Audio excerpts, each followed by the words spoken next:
What's up, Gila golfers? Welcome back to our Sweet Spot episode 6. This week is all about the Singapore swing. We're going to swing across the causeway and discuss with two experts on the return of golf in Singapore, right? We have a golf guru / social media influencer. We also have a media stalwart / PR specialist who's going to join us on this week's episode of the Singapore swing. Now, without further ado, my partner in crime, my weekly chit-chat buddy, let me bring on Mr. Jonathan Ponniah, Managing Editor of ParGolf Malaysia. Hey, Sean. How's things, Dono? man? Good to see you again. Great to be back. To be back. Yeah. So we got a great show today. We've got a finally got a haircut after 3 months. So it's getting a bit just too hot and messy. Still wearing the cap though, and the cap is a Causeway Cup cap. So you got the Malaysia flag and the Singapore flag, appropriate for today's show since we're talking about Singapore. Yeah, that's right. That's right. That's right. So what are we looking at for today's episode, Jono? Well, basically, we're talking about Singapore coming out of their circuit breaker in phase 2 of the reopening of the economy. And from today, the great news for golfers in Singapore is that golf is allowed again.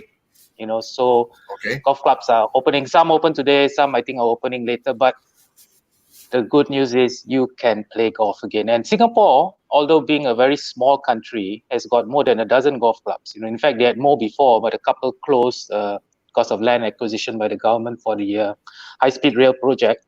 But they still have at least a dozen golf clubs. They've got prestigious members clubs like Singapore Island Country Club, which has 81 holes of golf. We don't even have that in Malaysia. 81 holes. Can you imagine that? They've got public courses like Marina Bay, Champions Golf. So there's a nice mix of golf courses in Singapore. And the thing that's the same or similar among all of us, in general, golf in Singapore, the golf courses are in excellent condition.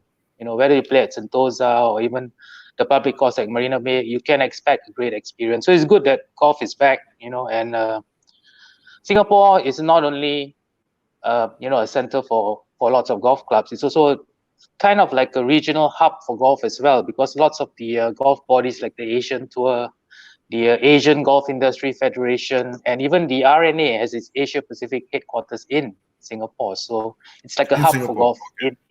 Correct. So it's good to see golf coming back. Singapore also has many big events. They have the HSBC Women's Champions, which is an LPGA event. Unfortunately, this year it was cancelled due to the COVID-19 pandemic. But earlier in the year, they had the SMBC Singapore Open, which is an Asian Tour and Japan Tour event. So it's really a hub for golf in Southeast Asia. So it's good that today we are talking about golf in Singapore, and we've got two great guests to share with us. They're well known in the golf scene. They're also very socially strong influencers. But shall we bring them in? Are you ready for them? Yep. I'm sure they can't wait. So we have Mr. Lip Oi, golf guru / social media influencer, and Mr. Benny Teo, media stalwart and PR specialist. Hi, Welcome to the show, guys. Hi. Hey, what's up, Jonathan? Hey, Sean? thanks for being on the show. Pleasure to be here. Thanks for having us. Special You day for guys, Singapore. yeah, I know. Golf is back. How excited are you guys? You must be really excited. That you finally get on the golf course again. I went to the golf club today to have lunch. That's how excited I am. Okay. Couldn't get a tea time. Great to be out. Very I couldn't special get day for That's us. Yeah. You couldn't get a tea time, Benny, you're saying? Yeah. Really? Wow. Lip, I went for have you been on? Have you been on a golf course, Lip? I know you're busy teaching as well. Yeah, I was at a golf course, Marina Bay today. That's where I based on my teaching. For outdoor-wise, indoor, I do it at the clubhouse, which is where I am right now. The clubhousesg.com is an indoor simulator bar. So daytime cool. I'm there, and night I'm here having my beer at the same time, chilling out in a beautiful simulator. So I think it's crazy, man. It's the golf courses are all booked up. Marina Bay, the moment is said they opened up the online booking tea time, and I was tracking it, like a lot of fans and friends asking me, Liv, can you, since I'm based there, so can you help me book? And thank goodness I told them, look, I really cannot because I predicted it's going to crash, something's going to happen. It's very hard to get a slot. And true enough, 10 minutes before they went online, the website went down for almost 2 hours before it came back up again. Wow. Yeah, it was crazy. It was crazy. It was good, but it's a good sign. To me, it's a good sign because that shows how strong golf is in Singapore. That's a big plus.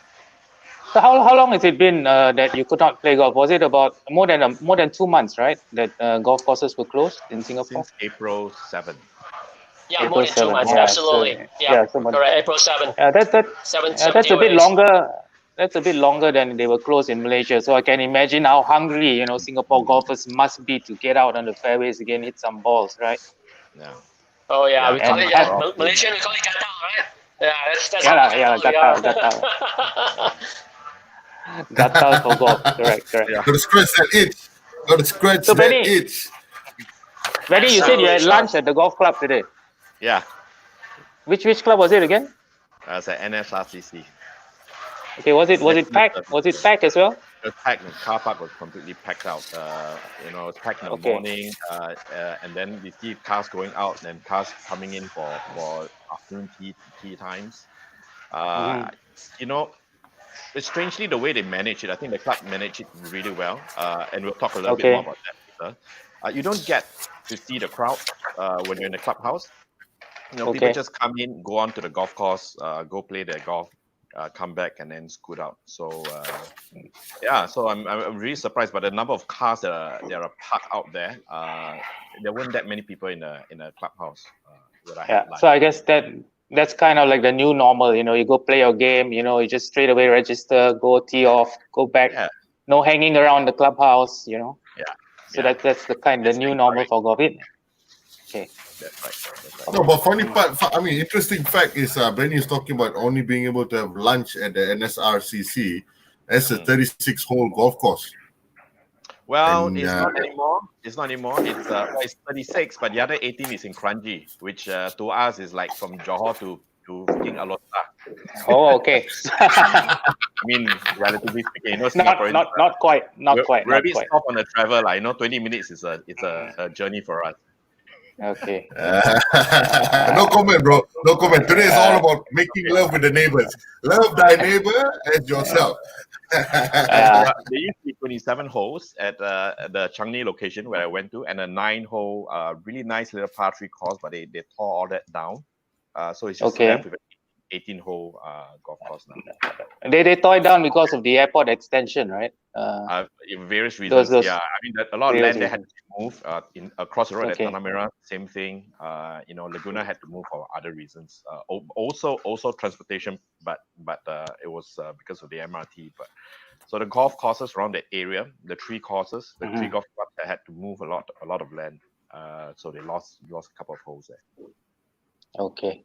Anyway, for the benefit of our viewers in Malaysia and wherever else, maybe we could, just find out a little bit more about our guests. So maybe we'll start with Lip. Lip, tell us a bit more about yourself. I know you're from Taiping actually originally. So how did you wind up in Singapore, and how did you become a golf guru? This story is going to take a while. So just get 1 barrel of beer each, so you can sit down for the next hour while I go through. I'm gonna go take a nap first. I think that might work. Let me. I like this banter already, bro. We're only on the first 10 minutes, and there's the banter in between. I like this show. Yeah. I like Wake this. me up. Okay, let's give us some lip service. Okay, Lip. Well, I was born and bred from Taiping, a small little town in Mandarin called Taiping, Mali. Taiping, yes, Taiping, Mali, brother. It's from Perak State, north of Malaysia. If those who don't know, it's between Ipoh City and Penang, right in the middle. Small little rain town, wet. Lip. This is where it all happens. The first time where my dad put a club on my hand. That's 1.5 years old right there, by the way. So I was swinging. I'm not sure where I'm swinging, left-handed, right-handed. I don't care. But it's just about ball sense back then, and never knew. It went a long way until now, all the way from first job, first passion, main sports until now. It's part of me all my life. Okay, so this will be probably in your garden, in the garden, I guess. Yes, my first Your house house? where I was born. Correct. A Yeah. little compound there. And- My mom my mom's a great chipper. She chips a lot in the evening. My dad will be at work. So then I come back, I'll chip with my mom. Wow, look at that. Those were the wild days. Now I was 23 years old. Took up a Okay. big job as director of golf in a city in Guangzhou, just outskirts of Guangzhou. It's called Guangzhou International Golf Club. Pre-opening, Okay. it was still under construction. I went in there as a superintendent and also golf operation director. So I went in there. I finished up the golf course, opened it up for them, and operated them for them. I was 23 years old back then. It was pretty wild days. Back in '94, I was there in '94. Long time ago. So you started out in golf as a superintendent. So that's your background, actually. Golf course superintendent. Correct. Oh, I like this Wow. I like this style. Yeah, that was a construction day. So I pretty much cover all sub-department or division of golf. So, in Taiping, my first job, I went after STPM from 6. I came out, Okay. I wanted to go US to study golf, but my dad's business went bust. I said, son, just work. So I got lucky. My uncle took up a contract maintenance job, and I started working there and never looked back. From maintenance into construction, into golf course design, and management, and I'm in Augusta, right? How good is that? Yeah. I was in Augusta, When was this? commentating. This was in When was it? 2012. I was there in 2012. 2012. I was there in 2010, 11, 12, 13, and 15. I was there for 5 masters, covering Okay. as a media. Yeah, I was commentating for ESPN Star Sports back then, and also Cool, man, Sing cool. Lang Wang from China. Yeah, it was pretty cool. It's something that money cannot buy. Okay, explain this. Explain this. This defies gravity. How did you defy gravity here? Please, I'm sure a lot of people want to know. If I tell you guys that, if I get the secret out, guys, I wouldn't be here, man. I wouldn't be here. That's why we First call of him all, the golf guru. Yeah, exactly. By the way, all these pictures are raw, no photo impose, nothing, no Photoshop. So literally hard work, yeah. But the trick is I jump. Okay. That's all. That's all I can tell. That's all I can tell you. That's amazing. Amazing. You can see I like jumping, right? I can do that after 5 years, maybe. Let's start now. John, you can do a lot more after 5 years, John. No, I need my partner for next week's show, bro. I need my partner for next week's show, bro. Come on. Watching you, I'm watching you. Okay. No. He's with me. Okay, so Lip, anything else? How did you get into teaching, actually? Well, when I was managing the Seletar Country Club when I was in Singapore, that was the first course when I went to Singapore back in 2002. I was managing the club as a golf manager. Then eventually I took over the course side, maintenance side. I was running both sides. But somehow along the way, I felt that I could do more than just what I'm doing. So I took up consulting and coaching job. Peter Senior Gary Irvin Academy. So I came out there, become a GM at the same time I was teaching. So that's where the teaching part goes. I know eventually I like to be self-employed. So I got the freedom to do whatever I want and expand my business on the best part that I feel passionate about, which is what I'm doing now. They got golf travel, which is fantastic. And then I got golf coaching, I got speaker, then I got social media going on digital branding. So I can venture into whatever I like, what I feel passionate about, and I'm best at. Amazing. Living the dream. Absolutely. I'm very lucky. I'm very blessed. Not many people get to do what I'm doing. Not bad for a boy from Taiping. Yeah, Not bad at all. absolutely. Taiping boy. Yeah, not bad. Absolutely. Small little kampung boy, right? Lip, I got a slogan for you. If you have this on your shirt, no lip out. No lip out. Yeah, true. That's a new slogan for you, Lip. No lip out. Anyway, Benny, moving on to Benny. And Benny, you've been in the media industry for what, close to 20 years now? 22 years. But it didn't always start out with golf. Yeah, so perhaps you could share with us. You didn't even start out as a journalist, right? Your working career. You were actually as a journalist. No, my first job was a journalist. I went to journalism school. I went to journalism school in Oklahoma City. And then So when I came back, I really just wanted to write, much to the dismay of my parents, because you know how much we were paid, right? Yeah, I know. Correct. But then when you're in your early 20s, you don't think about such things, lah. Yeah. Funny thing was I never grew up because I only left journalism last year, so it took me a Okay. while to grow up.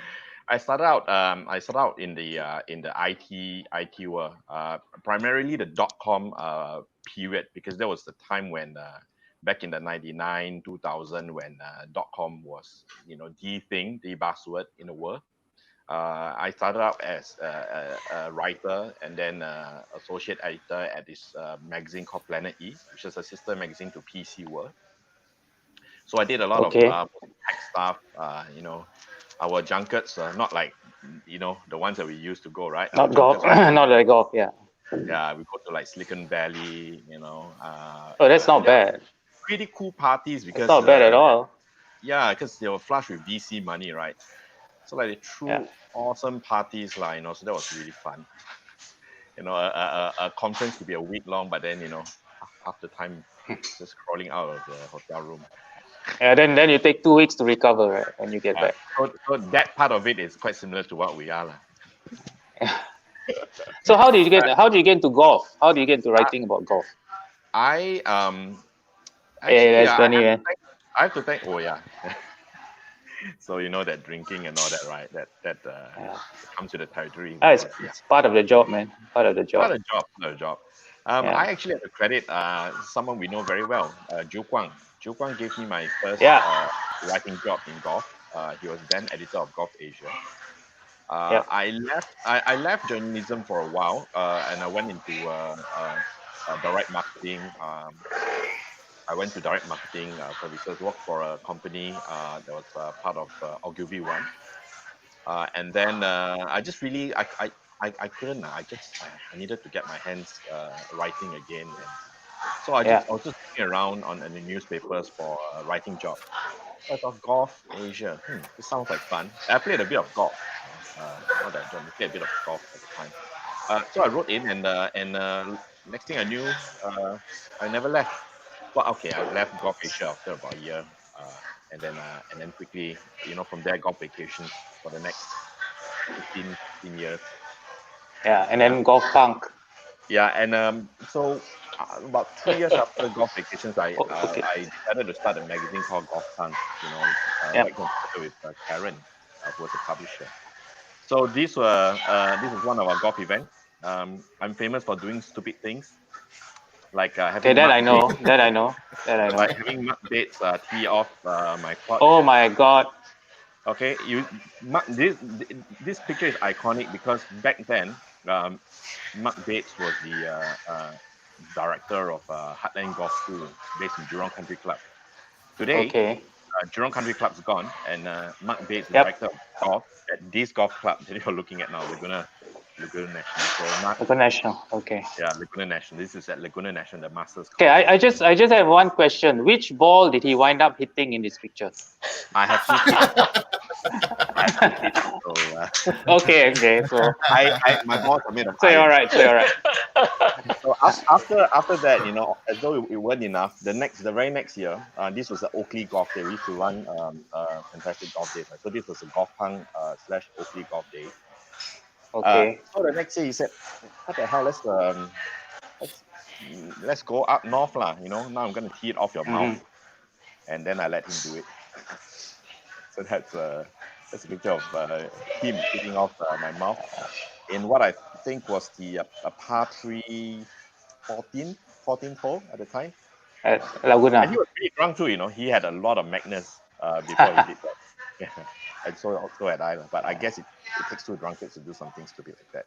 But that's crazy. Yeah. And this is. I don't know why I keep sending you all these pictures. No? It's always me like half drunk or fully. Yeah. So this was me at trying to tee off with a whiskey bottle, half drunk. Did it work? The ball reached the red tee box. Okay. Yeah, you should have used a single malt. I'm sure this was a blended whiskey. You want to waste it, Yeah. Yeah. You want to waste it. And now you have your own company, Blazon. Is that how you pronounce it? Blazon, yes, Blazon. Blazon. Yeah. And you do consultancy, event management. Yeah, And, that's right. obviously. Basically, anything that the client needs. It's basically Mhm. from years of servicing them. I think as you know very well, as I do, as an editor, our role transcends beyond content, the editorial Correct. content. We do a lot of content marketing as well, and a lot of marketing, a lot of branding is about telling stories, and that's what we do Correct. best. We tell stories. We try to be as convincing as we can. So that's what I'm trying to do. So different channels are used to tell stories. It can be an event. It can be a social media campaign. It can be it could be a SEM. So it really depends on what the clients need and I'll tailor something for them. So that's kind of what I do now. Okay. Okay, cool. And Benny's come a long way, indeed. Now an icon of the golf and the media industry, not just in Singapore but in the region as well. He also, by the way, Benny also writes for us, ParGolf. Yes, It's my called, honor. and the column is called Singapore Swing as well. And Yeah. this picture is a. Oh, okay. Wow, this is a story. Robbie So Fowler. so that's if you guys are Liverpool fans, so Berger, Fowler, Smitzer. So this is Berger's 40th birthday, and we are the same age. Okay. Berger, Smitzer, right? This was then 40, so there were some years back. So we were good friends. We met actually in like in the early 2000 plus, in the early 2000s, way more than 10 years ago, in Liverpool when the Open was played in Hoylake. I think that Oh, might have been okay. Royal Liverpool, yeah. 2005. So we met there, and got along very well, and we decided to keep in touch, and we were friends. We've been friends since then. We're WhatsApp buddies. Whenever they come to Asia for their Masters football, they'll always call me. We'll go for a couple rounds of golf, Okay. have some dinners. So this was supposed to be Berger's 40th birthday, and I organized a round for all his boys. So Fowler was there, Smither was there. Even a couple of Man United footballers crashed the game as well. Oh, Um, that's bad. That's bad. That's not yeah, there good. were all flights of footballers, but the birthday boy didn't show up because he was hungover the night before. Okay, what a story, Benny. Thanks for sharing that. So, yeah, as you know, the whole purpose of the show, in fact, our timing's perfect. That golf started in Singapore again, but both of you were mentioning that it's impossible to get a tee time. So, how far forward are golf courses booked? Say if you want to play next week, is it possible at all? I think it's Lip. possible. It is possible. Yeah. Next week, yes, if it's available. But currently, I can say that pretty much 99% tee times are all gone. 100% 18-hole tee times are gone. Probably just remaining one or two loose slots here and there.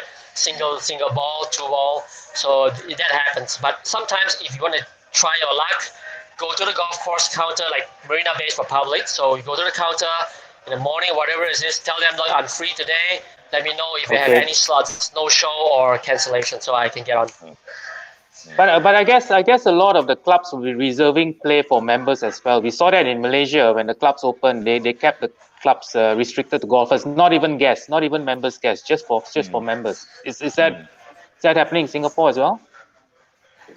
Yeah, definitely. I think it's fair because we just opened up, and a lot of players would like, a lot of members would like to play, right? So it's only fair that members get the first priority to play on the golf course and to book.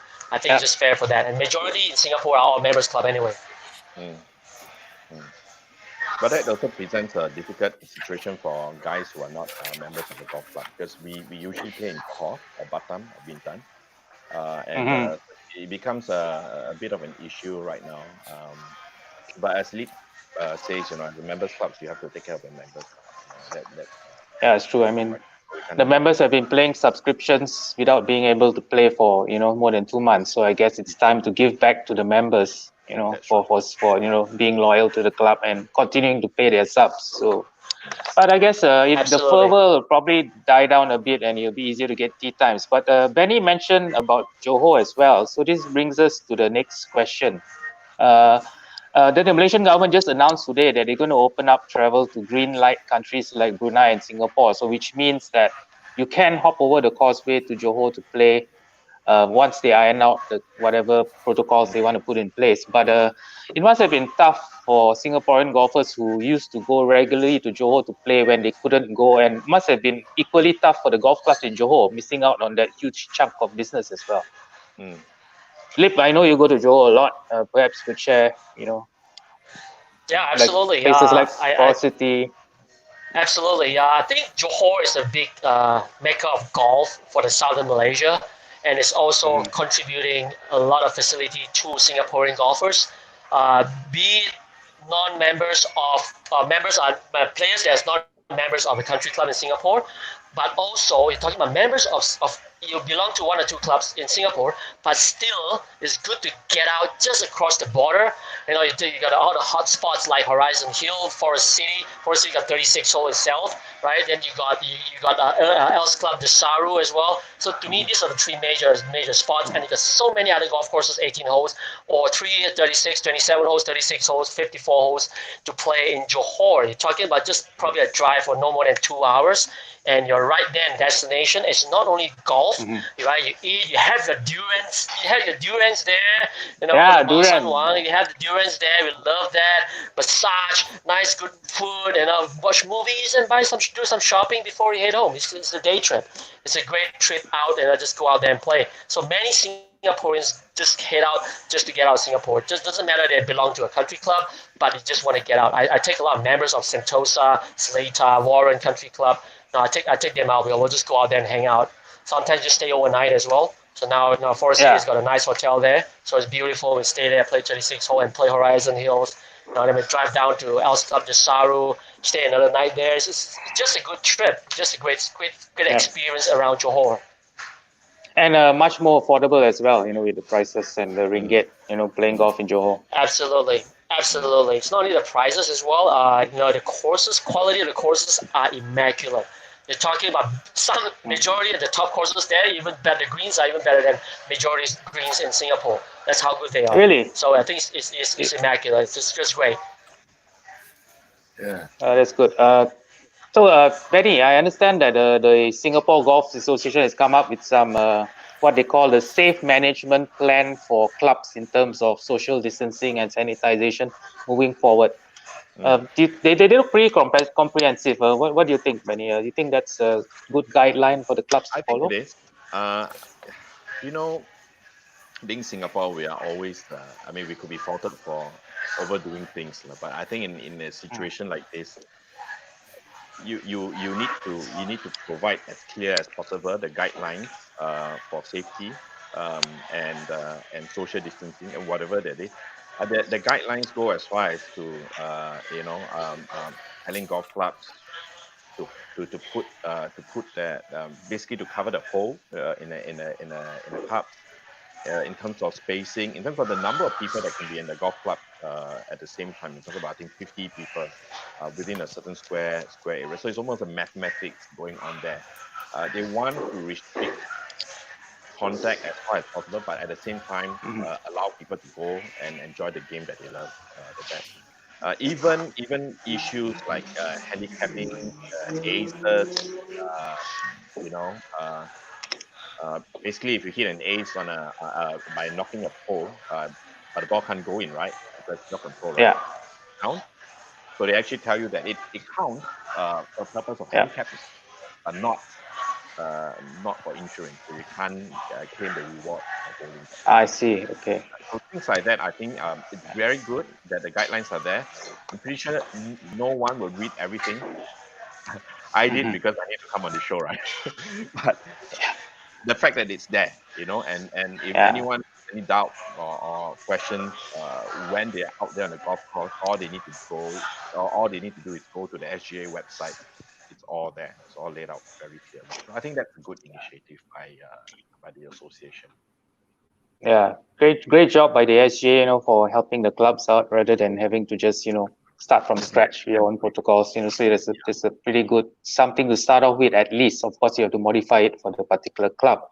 But then again, let's moving back, taking a step back. Looking at the last few months when golf could not be played. I think a lot of golf clubs and golf coaches like Lip took to social media, and Lip has one of the most successful shows on social media called Ask Lip Golf, which is a great show. If you haven't watched it, please log on to Lip's Facebook page and give it a look.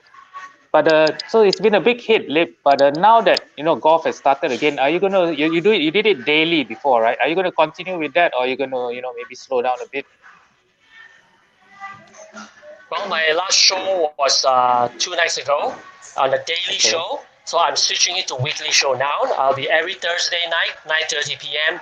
Okay, same thing. I'll be mostly doing it here from the Clubhouse SG, the golf simulator bar, right here at the Capitol Tower.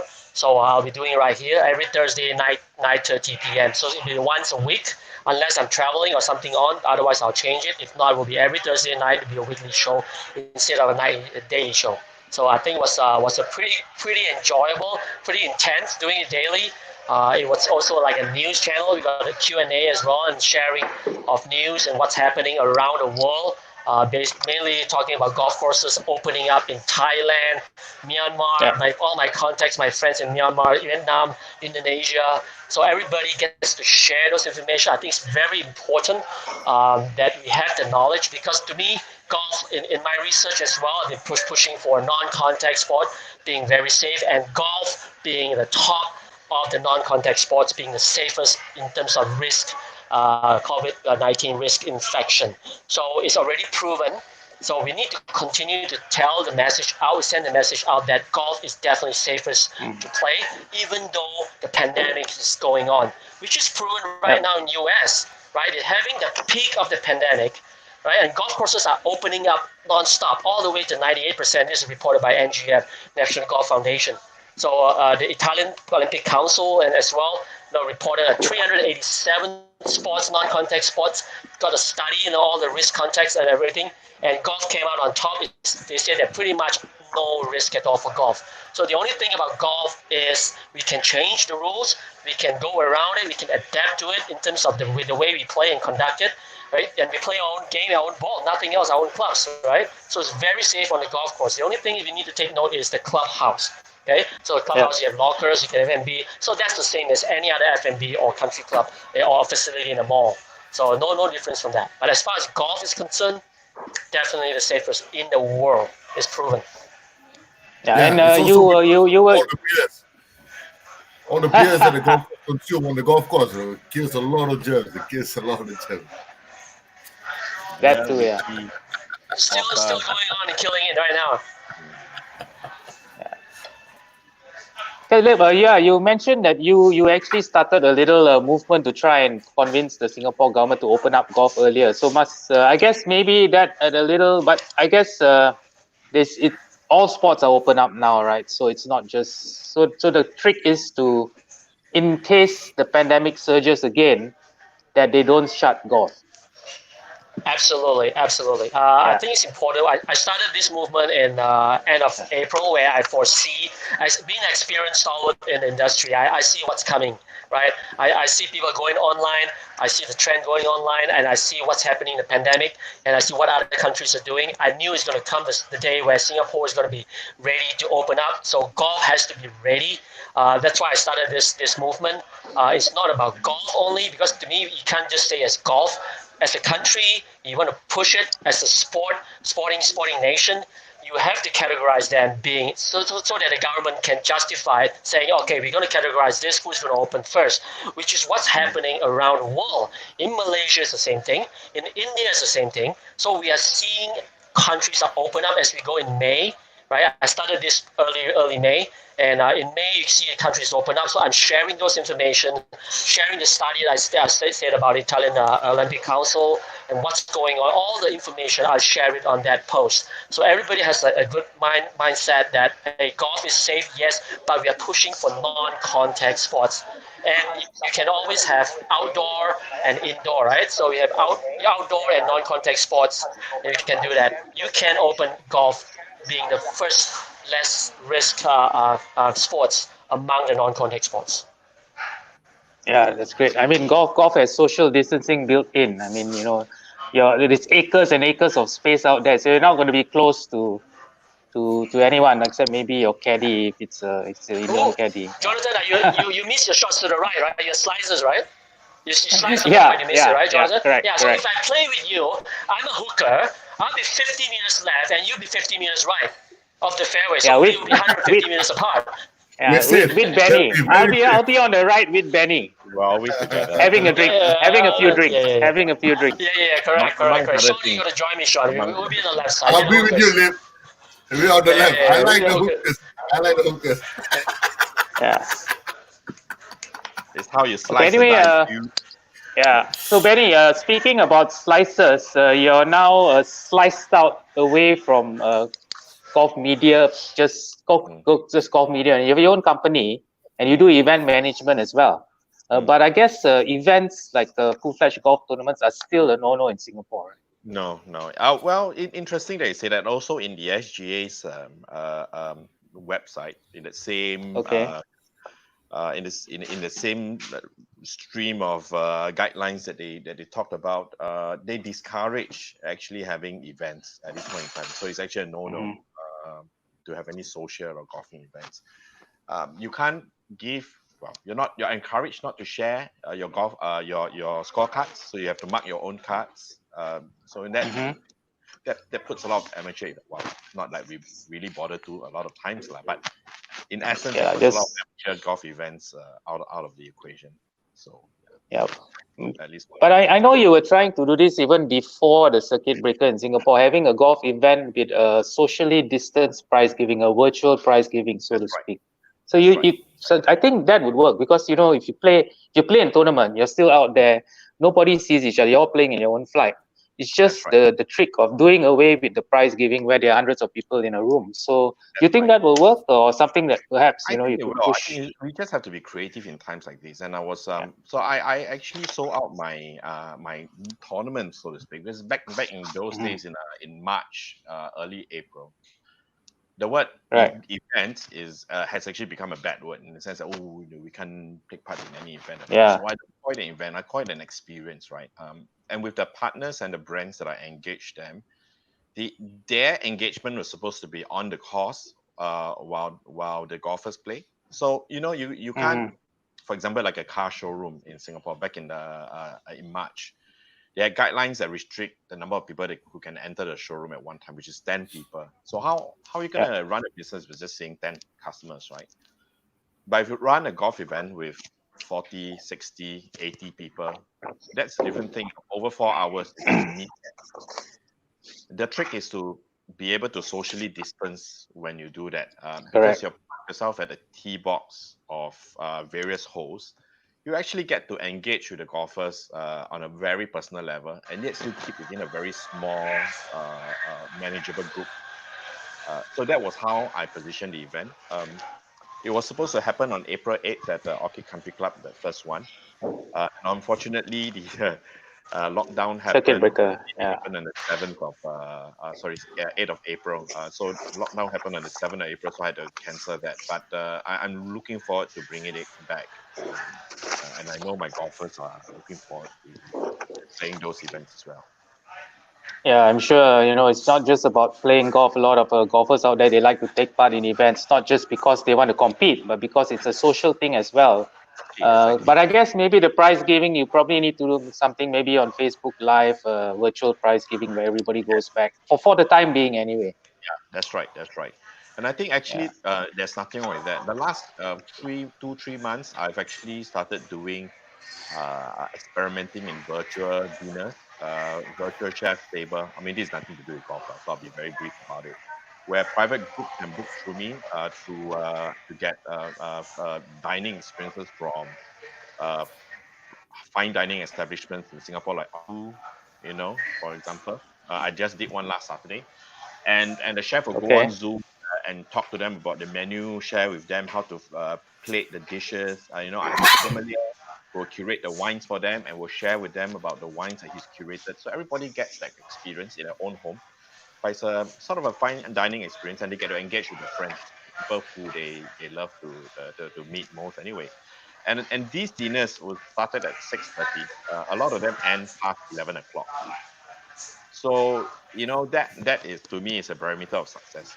People enjoy doing that, and therefore they stay online that long. So I think the same thing can translate to golf. You play golf in the daytime. You go back, we do a Zoom dinner event, and your prize giving. If you're not there, it's OB. So all you have to do is log on. Yeah, correct. Yeah.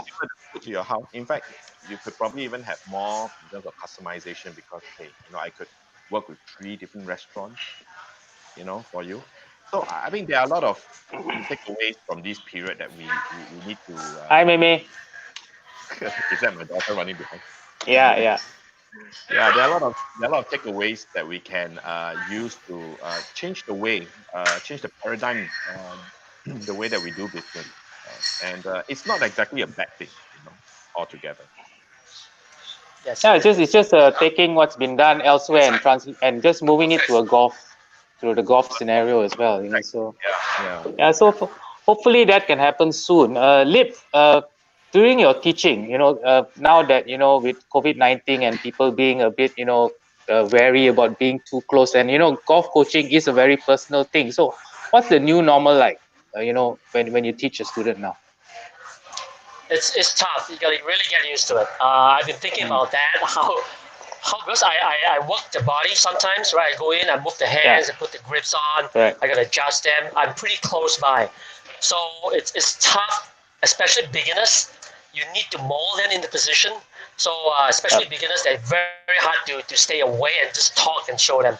So I'm just trying to get a lot of visual involved, a lot of videoing, example of where you want to be. I'm just trying to put in position. Sometimes I just use my clubs and my props, and I move them around instead of I try not to touch them in terms of my hands.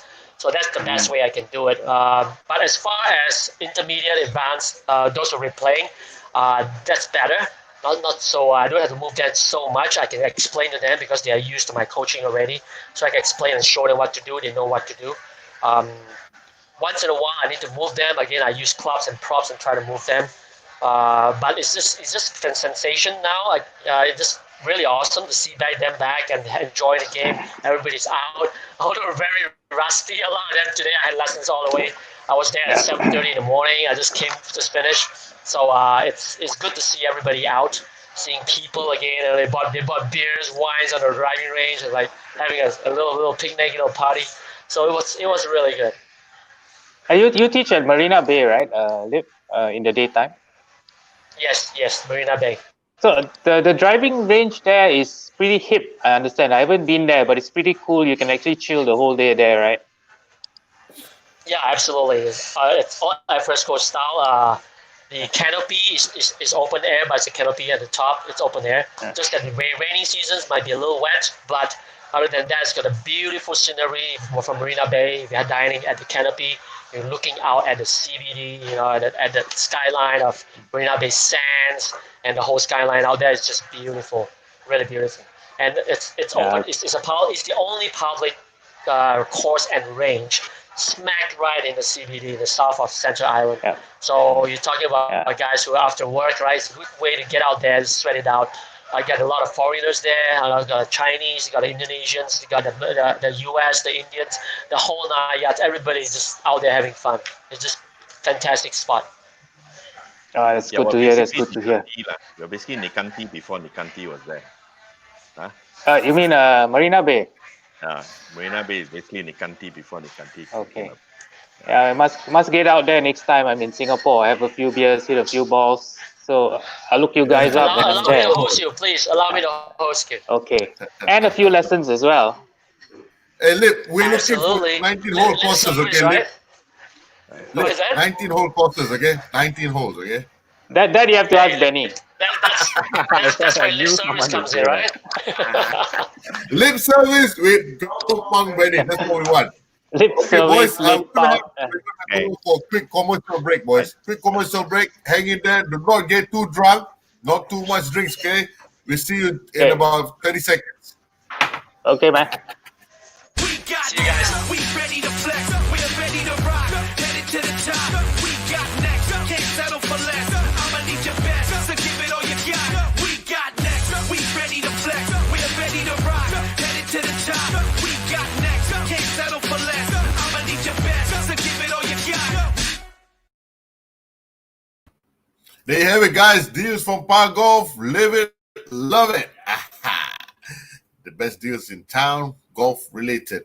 My partner in crowd, I'm feeling a bit lonely. Where's Jono? Jono? Yeah. I thought you left me already, bro. I don't know. They kicked me out. I had a beer and came back. That's fast. That's fast. Yeah. Okay, let's talk to the boys again. Let's bring in Lip and Benny. Let's talk to them about Asian Tour winners and Lip being on the Singaporean team.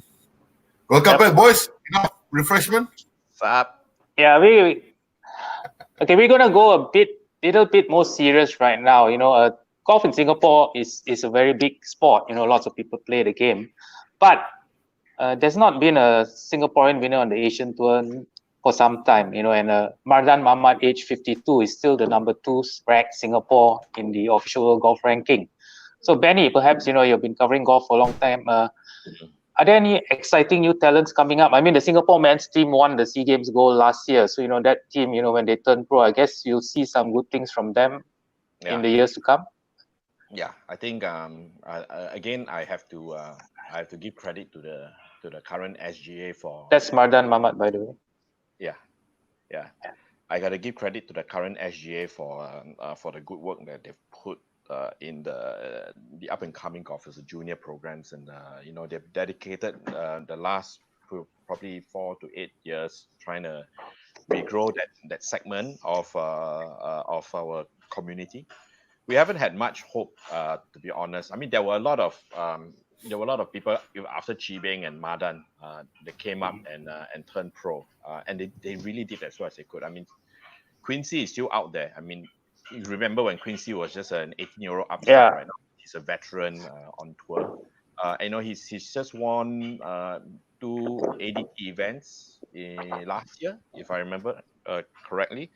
But that was after maybe about 8 years or something like that from his other ADT win in Manila.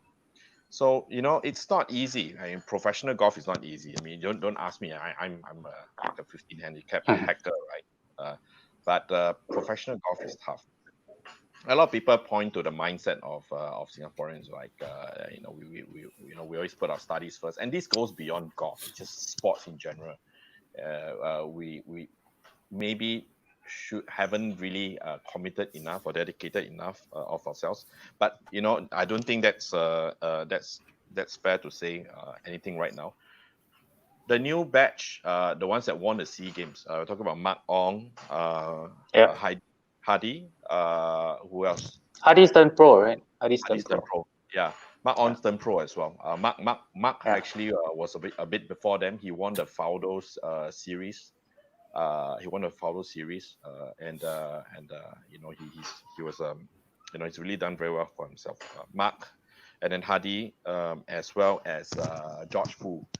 They all turned pro recently. Now, their first couple of years have been really tough. I met them in Mauritius. That picture they show of Madan, that was in Mauritius. I played the AFR Asia tournament.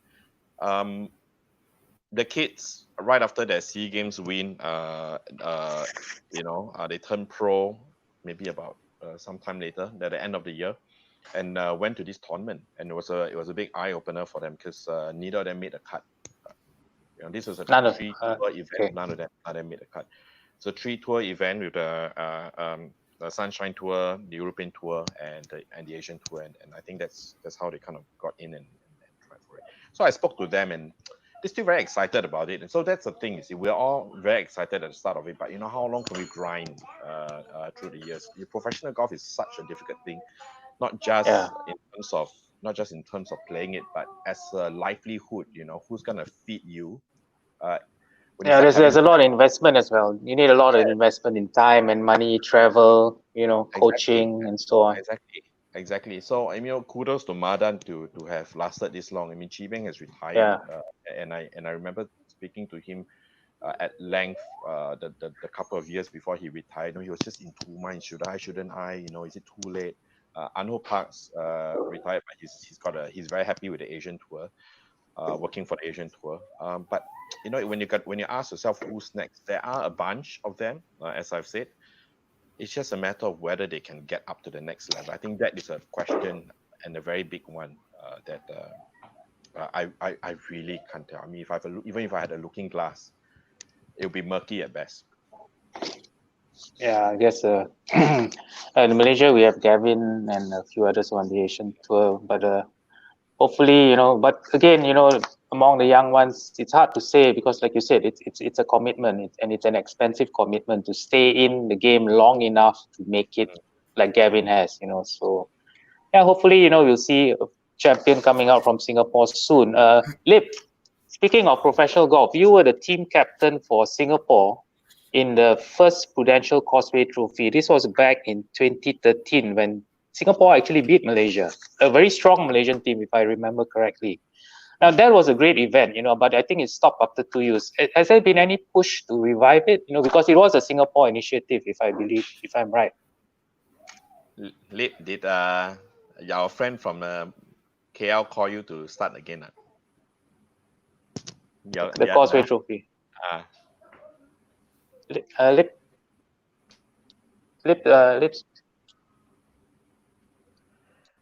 I think the audio, Lip's audio. Lip, your audio is off.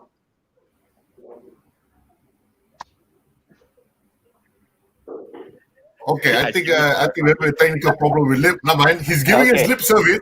He is giving us lip service. Yeah. No lip out though. No lip out. No lip out. Okay. So anyway, while waiting for Lip, maybe we'll talk about the other Causeway event, the Causeway Cup, which is to me equally big. But obviously the golf is not. That's between media from Malaysia and Singapore, and this thing was actually started by me and Benny. Loyal to his camp. Bro, I think you're too kind, lah. Causeway Cup. I don't think we have an equal there, lah. I think you're being too. Yeah, but it's been a great event. Many memories over the years. And unfortunately this year we were supposed to go to Ipoh, but it's probably not going to happen. With COVID-19. But great memories, right, Benny? From the time when you took a train all the way from Singapore to Malacca with the trophy. Yes, in a DFS bag. Yeah. Memories. Yeah, this was the first one. Yeah, the first Causeway Cup. Horizon Hills. This must Horizon Hills, correct? Just a year after Horizon Hills opened. Yeah, I think it was 2008. Yeah. So yeah, that was a great event. Have we got Lip back yet? No. There we go. Lip, here we go, Lip. Okay, Lauren. Okay, you're back here. Okay, now it's not just Benny? Now it's not just lip service. You okay, Benny? We missed you, Lip. We missed you for a while. I'm back. We were talking about the Causeway Trophy, so I'm just wondering if, like you were the captain when Singapore beat Malaysia in 2013. Following year, Malaysia won the event, but you weren't captain when Singapore lost. But has there been any talk about reviving the event? I mean, it's a great event, for kind of like a Ryder Cup thing between Malaysia and Singapore. Has there been any impetus or drive to revive it? Yeah, but I think the problem is because for main sponsors, it's tough to find sponsorship at this moment. I think I spoke to Zhang Qiming, captain of Malaysia. So we are pretty close. I spoke to him quite often. And we also brought it up and see how we can revive it in our own sense. And it's still tough, but I wouldn't say it will be gone, but we will try to bring it back somehow. You have to be at the right time, the right place. It could be Malaysia, never know. So it's about finding the right sponsors who are coming forward. I'm sure we can revive that. I think this event is just immaculate. It shows the camaraderie within the two countries. How close we are right there. We are definitely. We are definitely into the game and the camaraderie of friendship, right? Just across the causeway, right? So we share a lot of information. Pros work together, they travel and play together. Malaysia play a lot of tournament in Malaysia as well. For Singapore, going to Malaysia, that's what main circuits are. I think it's just fantastic. Our pros and Malaysian pros are all born as one. It's just fantastic. In fact, we were talking to Benny about the Causeway Cup, which is our media version of the Causeway Trophy, which this year would have been the 13th edition. There was actually a suggestion by someone to actually merge the two events together to get the professionals involved. So maybe that's something we can look at, Absolutely, why not? But obviously, but yeah. I think the first two edition, the first edition when I was a captain, right? We did talk about that. Ju Kwang Tan Golf Digest is the one who started the whole ball rolling. We had that, right? So we try to put it together. So we try to have the Causeway Cup and Causeway Trophy. Correct. So I think it's fantastic. I think it's fantastic we can do that together. Yeah. I think the year when we went to Singapore for the Causeway Cup, it was right after the Causeway Trophy, and the buggy still had the Causeway Trophy emblem on it and the flags and everything. So it was pretty cool. Yeah. I think it was Laguna, right? Laguna, right? Yeah, it was Laguna, correct. That's where I held the trophy, remember? Yeah. We were the underdog. Singapore were the underdog. Yeah, I know, you were. And you guys played at the... I think it was at the World Classic course, right? Yeah, that's what. Yeah, World Classic course. Crazy, man. That course is crazy. But it was a lot of strategy involved, a lot of meetings, a lot of trial and error, and that was pretty fun. I think because it's not only just me and Chiveng being the captain, we went more than a role of a captain, just taking care of our own team and fighting each other. We actually combined, because it's the first event back then, the first event. So a lot of things are new. So we actually help each other out and say, hey, Chiveng, look, there's like a bucket of water is missing. We need some water for that flight there, so let's send someone there. No, the pinches are wrong on that green, so we try to fix it straight away. So we literally tournament director in a way on the field, talking to players, talking to organizers, sponsors at the same time, and running our team. So it was pretty massive. I'm glad Chiveng was there because both of us are very, very close together, and we just work together. Just want to make this thing happen and make it the best event ever. Yeah, so hopefully it happens again because it's great. Malaysia and Singapore, being close, we are like brothers, but at the same time, there's always been this little rivalry. I want to beat you. Ole Land want to beat Kiasu Land, and vice versa. But by the way, you know what was the secret behind when we won it, Singapore won it the first time because we were underdog. You look at the rankings, we were so far away. They were teasing us. We got bankers, we got teaching pros in there. But we beat those guys, right? So the saying is because the captain has the blood of Malaysia and the brain of a Malaysian. Yeah. That was the fun part about it. Okay, so we've come to the last question, the last official question for tonight. It's about obviously golf is a big sport in Singapore, but like Benny was saying earlier about why we've not had the Asian Tour winner from Singapore for a while, but moving closer to the grassroots, what are the main challenges facing Singapore? This question is for both of you, by the way. Facing the development of young talents in Singapore, what are the main challenges? I think to me it's accessibility. Sorry? Go ahead, Benny. Actually, I was going to say that. You took my line, Benny. No, I mean, it's obvious with the number of private clubs that we have. Marina Bay isn't exactly cheap either, We're talking about $70 over dollars, which is about 200 over ringgit for a round of golf there, right? For an 18-hole round. So accessibility is always going to be an issue. I know this for a fact because I used to manage the SPH Golf Club back when I was in SPH. And I tried to moot the idea of promoting junior golf with the MOE, putting together something that and stuff like that. And I found out that MOE has actually kind of taken golf out of their schools, out of the schools, the school curriculum. Out of a subsidized program, so to speak. I don't know what the jargon is, but it used to be in a tier where they support it and also financially support programs like golf. Right? But they stopped doing that because the participation levels have dropped over the years. You're talking about back in the days when HSBC used to throw in lots of money into the youth golf program at Laguna National. I think we remember that, right? This was the days of the Caltech Singapore Masters, right? And schools were very fervent about golf because it's this thing right now that they're reaching out to schools, they're sending buses to pick the kids up to go to Laguna to train. Unfortunately, right now, from last I spoke with the MOE, and this was a few years ago, so there were only about 20 schools that had golf as a co-curricular activity, and out of maybe about 9 of them are active. You can't develop junior golfers from these 9. So the only junior golfers that comes out of any program that we have are typically from the golf clubs. So we're talking about a certain level of income, of wealth, just a particular segment of society, I guess. Segment of society. Sadder to say, I think that the popularity of membership in terms of even like people in like us in the Gen X, right, and even down to those in the 30s or early 40s. It's not growing because I think a lot of people in the age group don't see the point in buying a golf club membership anymore. So once you don't do that, you don't have the environment to grow.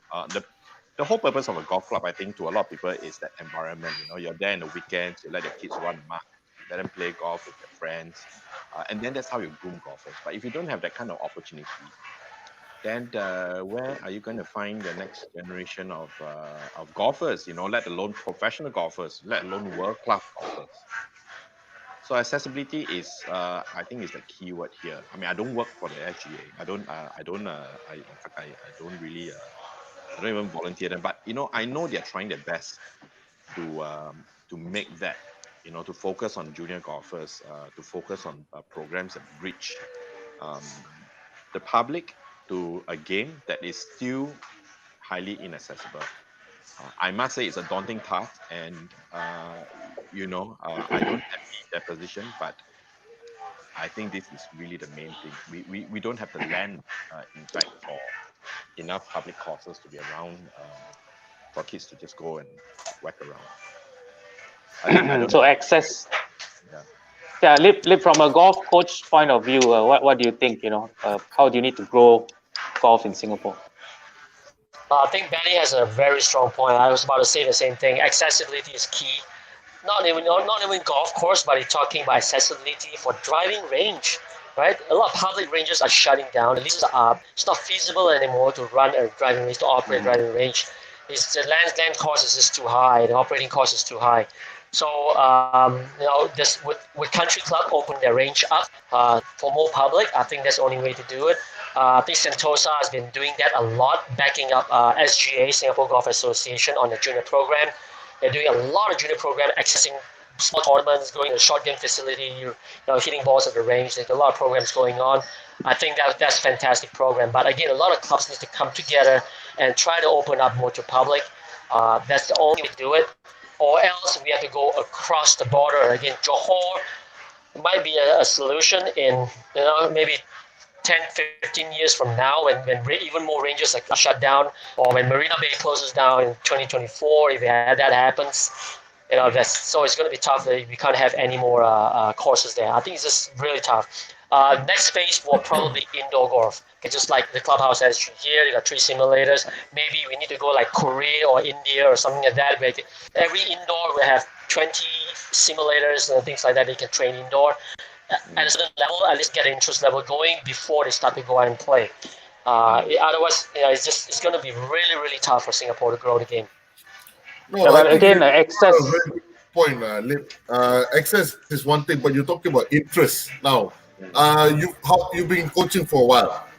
How are the youngsters exposing themselves now? Do you think the interest is still strong among the younger group? Well, I would say the interest is depending on how the parents would actually introduce the sport to them. It's important that the parents can actually not just force them into it. Forcing is never a way. It's about how they introduce them to try it out and have more fun to start with. Once they get hooked in, then that's where it actually gets more serious, right? The next level. A lot of parents are sometimes just pushing it too hard. You got to do this, you got to do that, and just standing there just for the sake of spending 1 hour tuition in the range, and that's it. So I think it all comes down to the parents and how they groom those kids. It's up to themselves. Yeah. Yeah, that's a very valid point because about a couple of weeks ago we had a chat with Gavin Green, and his family was saying how the kids were the ones who showed the interest themselves to start hitting off. It wasn't something that the parents were bringing in, right? Correct. Right, John? Absolutely. Am I right? Yep. So I think that was another key point because you're talking about accessibility is very important, but it's also whether the interest is in them for them to come up. I think you have to have a bigger pool. Okay, so also it depends on how young you're looking at. No? On the flip side of the coin, you're talking about parents and the way they, and their attitude towards children. That is kind of, some parents have the right attitude, some parents don't. But the way to, you also have to look at the junior programs out there these days. I think the quality of junior programs it needs to be higher. Some do a great job. Some don't have a clue how to teach kids, right? So if you have good quality junior programs for different age groups, exposing them to golf as something that is fun to begin with is, I think, one of the most important things that you need to do. So I would actually say that if you pay more attention to developing quality junior programs that engage the kids in an otherwise repetitive and boring game, and we're talking about 8-year-olds, 7-year-olds here, right? I mean, you have them. How many balls can you have them hit at one time? Yeah. So I think once you have something like that and that they enjoy, it's easier to phase them into the next level and the next level. I mean, that's what I think. Anyway. Yeah, I guess talking about access as well, golf clubs really need to look at the future as well, because if you don't get the young ones involved now, who are your future members? When your current members pass 60, past 70, then you're going to have a aging population, and you're just not going to be able to sustain. So golf clubs should open up in their own interest as well, not just for development of the game. Correctly. Absolutely, totally agree. It's just going to open up, and I think it's also chicken and egg for the long term. I would, if you can get more corporate sponsors coming in, supporting all the way, not from the pro rank as well. The pro are suffering; they need some sponsors to start with, right? And once the sponsorship are starting from the pro rank and all the way down to corporate level, to junior level, to women's level, girls level, boys level, I think that's where the corporate needs to come in. Right, it's a lot of branding can be done through golf, right? It's perfect. And a lot of charities doing it through golf. Singapore is very successful in that sense in charity. So why don't the corporates just tap on that sense in terms of growing junior development all the way to the pro ranking? Don't look at just numbers. Nothing is about ROI. Sports is different, right? Just go branding as a whole. We need that. Otherwise, it's going to be really, really tough for the future. Yeah. Thanks, Lip. Yeah, it is. Okay, I think we've gone past the hour mark, so I think we're gonna maybe ask. Yep, time flies, doesn't it, when you're having fun? Maybe just a little, since now that things are opening up a bit. Perhaps I'll ask both of you. The next time you guys can come to Malaysia, what are you guys gonna do first? I'm gonna get gas. Good one. Honestly, I like shopping. it. How are you, Lip? What about you, Lip? Durian. I just want to hit that white ball. That's all. I just want to hit that white ball. That's all for me. Yeah, just if I go to Johor, I go anywhere, KL, back to Taiping or whatever it is, I just want to hit that white ball. I mean, especially now, it just sense how this is going to treasure the moment where we can, every single round we can, every shot we can, because like I said, golf never stops.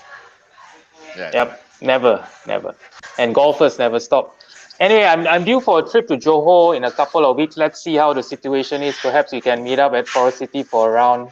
and a That'd be few nice. drinks. It's Nice. been great having you guys on the show, right? Sean, these Thanks for guys have having been me. great, right? It's My not- pleasure. it's- Thank you. Thursday. Thank you, guys. That's all the time we have for this week's show, guys. Thank you again to Gopang, Benny, and Lipway. We really enjoyed your company. And of course, my partner in crime, Jono, you got any imparting messages for our viewers? Yeah, viewers in Singapore, in Malaysia, we are all brothers, and we all share this common love for the game. So let's keep the game going. If there are protocols in place at your golf club, adhere to them. So the next time something like this happens, our governments will let golf go on. In the meantime, happy golfing, everyone, and come over to KL. You guys, we'll see you soon when it's okay to travel. Can't wait. Definitely. Absolutely. Okay. Looking forward Anyway, to it. guys, see you guys on the next show. Thank you again for the time. That's it. Gila Golfers signing off.